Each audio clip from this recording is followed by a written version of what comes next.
Very important day for women and girls across this country. Third time's a charm. This is the third time that I've had a vote on this bill.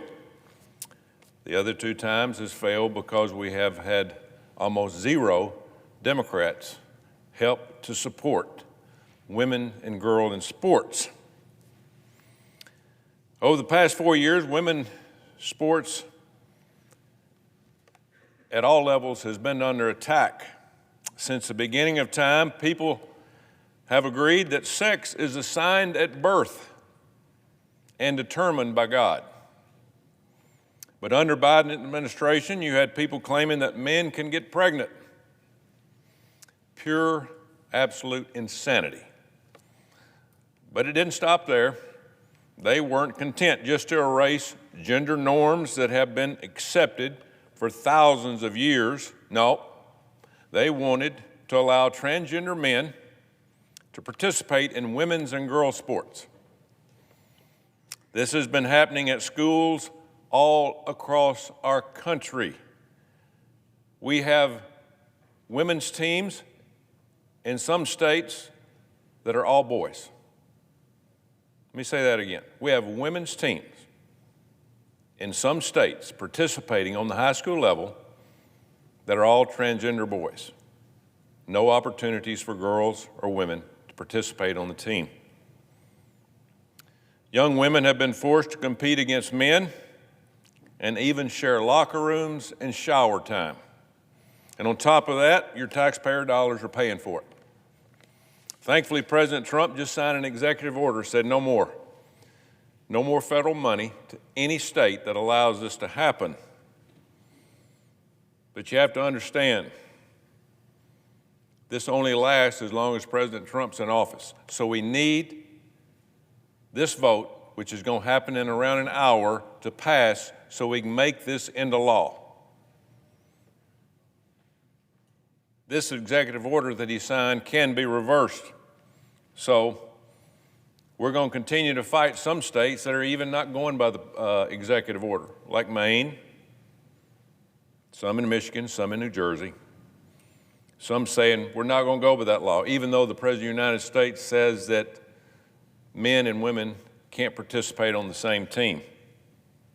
That will end up going to court, so we'll see how that happens and what the answer will be. But the big part of the problem, we've created an unfair playing field where different states have had different laws impacting women and girls everywhere. This is not only confusing, but it is very, very dangerous. Congress needs to act on this to protect women in sports, to ensure Title IX protections are preserved. My bill that we are voting on today, in about an hour, the Protection of Women and Girls in Sports Act, would make sure women's rights to equal competition, equal scholarships, safe locker rooms, and that they all are protected. This legislation has already passed the House just about a month ago, with 2 Democrats actually supporting it. I appreciate the support of all my Republican colleagues on this. You have all joined me in championing this very important cause for the past 3 years. I especially want to thank Leader Thune for hanging and bringing this bill to the floor here in the United States Senate. This will be the third time. It is hard to get a bill on this floor, but it is so important, and he understands that. I also want to thank my friend and former colleague, Senator Joe Manchin of West Virginia, who was the only Democrat in the last few years to support this when he was in the Senate. Unfortunately, my other Democrat colleagues have been radio silent on this very issue, despite the fact that a recent poll shows 67% Democrats do not want men in women's sports. 67%. So I'd like to make the case to each and every one of my colleagues today on this important issue. As most of you know, I spent 40 years as a coach. What you may not know is my first job wasn't in college, but it was coaching high school girls basketball. I don't want to date myself, but That's about the time Title IX started, and it was implemented, most of it, during my tenure as a girls' coach. I saw firsthand how the immediate difference was made through Title IX. Before Title IX, a lot of schools, college women's athletes really didn't exist. You had very few sports. You might have had basketball, you might have had track, but you didn't have volleyball, you didn't have softball, you didn't have anything else. When Title IX came about, we started more women's sports. After Title IX was enacted, things started to change. For the first time, young women I coached had equal access to facilities, resources, scholarships, and all kinds of competition. I saw these hardworking young women go to start successful careers and become leaders in their communities. And a lot of it was because of their opportunity to play sports at every level. I still keep in touch with many of these young girls. They're not young anymore, but I'm proud of them for the success that they've had. Looking back on it now, I wonder if they would have had the same opportunities had we not had Title IX. Would they have had the same success if they had to compete against male athletes? One of the most frequent talking points I've heard from the other side on this issue is that it's not a big deal. It isn't impacting that many women. That's not true. At least 900 medals that belong to women have gone to men just over the last few years of men competing against women. In Pennsylvania alone, 66 female athletes have lost placements to male participants since 2020. Now, how sad is that? For each woman, the medals that went to men, there are potentially hundreds of other women who lost out on that same opportunity. Not to mention the hundreds of girls who perhaps did not make a team at all because they didn't have a spot. You only can have so many on a team. Or how many young women who missed out on a scholarship because that man or biological boy took that scholarship. It's not fair. Say no. This is a minor issue impacting a few Americans. That's what my Democrat colleagues are saying. Only a few. You know, I took the liberty of looking up how many women and girls participate in women's sports in some of my Democrat colleagues' home states. More than 77,000 girls participate in high school athletes in the state of Georgia. In Michigan, 114,000. In Virginia, 164,000. New Hampshire, 17,000. Pennsylvania, almost 150,000. New Mexico, almost 20,000. Minnesota, 98,000. Arizona, 120,633. And don't tell me it's not going to affect these states when today my Democrat colleagues come on this floor that represent these states and vote against this bill. It will affect it, and it will affect it for years. So, as you can see, men competing in women's sports has had a negative impact on a lot of different girls across this country. But you know, it's not just trophies. It's about playing time. It's about learning and being on a team, learning how to win, learning how to lose. But again, going back to what I said earlier, there are entire high school teams that are women's teams that are nothing but transition biological boys. And because of that, you got the young girls sitting in the classroom or going home or in a PE class that don't have that same opportunity. So it's the principle of the thing. Title IX has always been about protecting women. You know, last week, my wife Suzanne and I were proud to welcome our first granddaughter, Rosie Grace. She's about 5 or 6 days old. We want her to have the same opportunities that all the other girls have had over the years. She deserves that right, fair competition, scholarships, trophies. I've already bought her first set of golf clubs at age 5 days old. But if Democrats have their way today, she may be one day forced to compete against a man. Let me tell you something. If she has a dress in a locker room with a boy, you're looking at a grandfather that will raise hell. If they shower in the same showers, we're going to have problems. So what we're creating here is more and more problems across our country that we don't need. You know, I heard a story the other day about a sixth grade girl in Minnesota who was changing in a locker room after swim practice when a biological man who identified as a female walked in, came within 4 or 5 feet of the young girl to grab something. Let me tell you, her dad came unglued. You would have too. Anybody would. So this is not about politics, this is about right or wrong.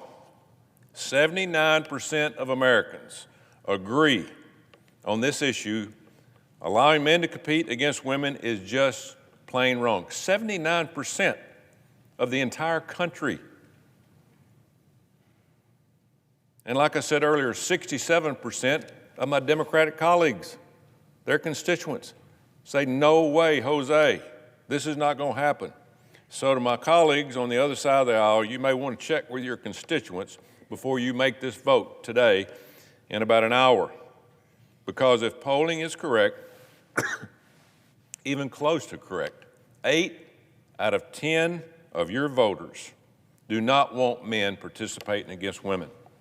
And if that doesn't strike a chord with you, let me ask you this. You have daughters, you have granddaughters, you have nieces. How would you feel if they trained for years, waking up early every morning, staying up after school late, practicing, putting in those long hours when nobody else is watching, missing spring break, family vacations, birthday parties, and holidays, making a tremendous physical and financial sacrifice, all so they could one day have the opportunity to either win a trophy or win a scholarship. But then only to have the opportunity ripped away by a bigger, faster, stronger male athlete because they want to participate against women. Well, you know what? That happened to somebody. And most of you probably know who it is, Riley Gaines. Riley worked her entire life to earn a scholarship at the University of Kentucky in swimming.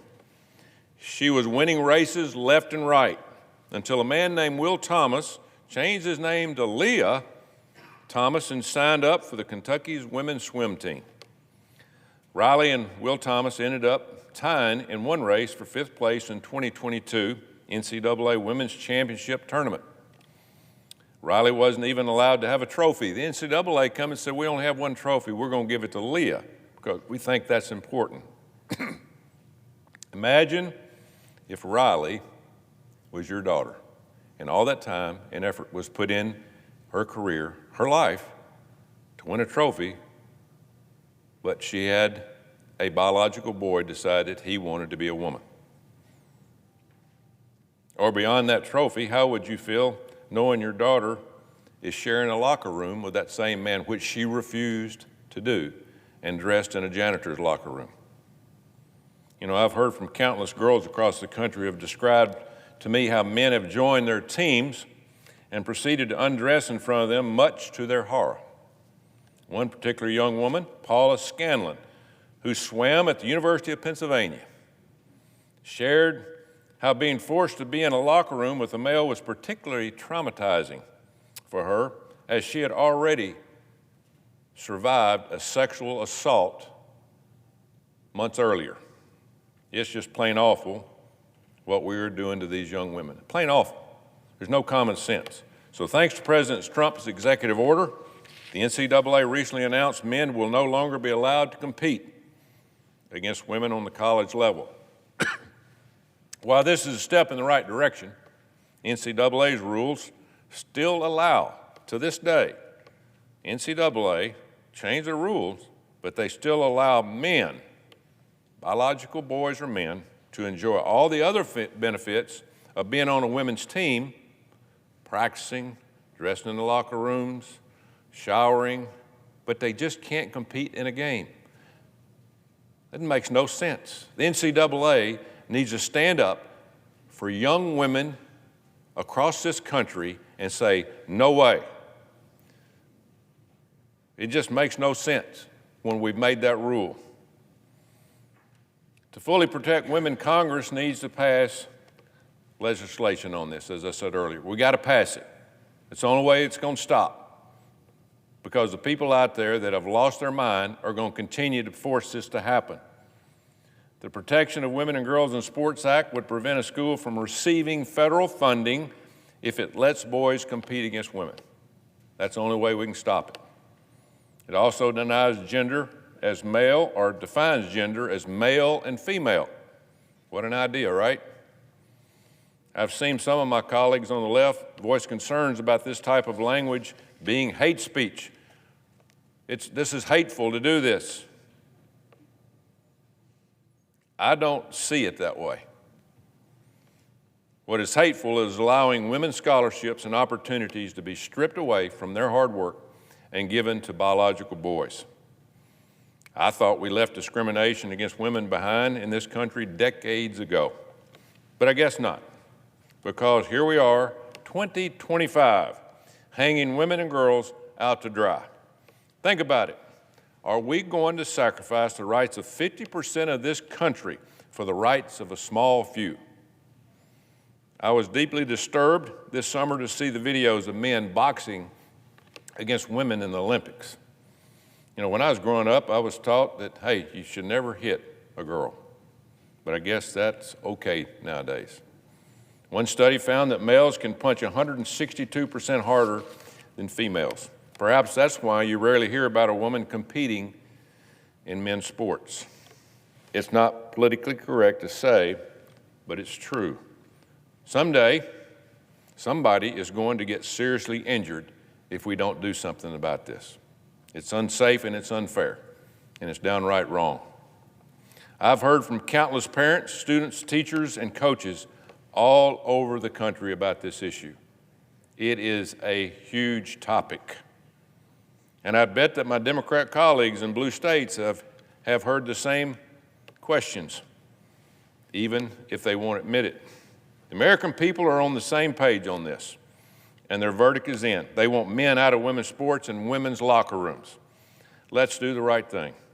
This doesn't have to be a Republican or Democratic issue. This is about standing up for girls and women, which I know my Democratic colleagues also care about. This is long overdue. I hope we can put politics aside and in about an hour, 45 minutes, do the right thing and protect women and girls in sports.